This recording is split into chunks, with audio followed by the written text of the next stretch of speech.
access the device manager is through running Windows run and entering in the following command: comp mg.mt.msc.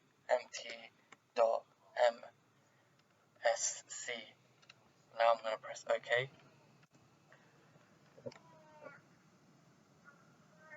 So now I opened computer management.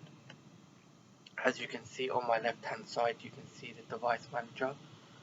I'm going to double click on the device manager.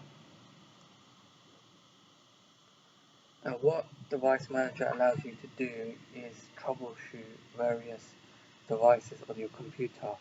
Things such as batteries, Bluetooth, camera, computer, disk drives, network adapters and so forth. So for example, I'll go to battery. I can either scan for hardware changes and I can either look at the properties. Press OK here. I will drop it down. So now I can see my Microsoft AC adapter. So I've got the option to update the driver. I'm not going to do this now, but I'm just walking you guys through it.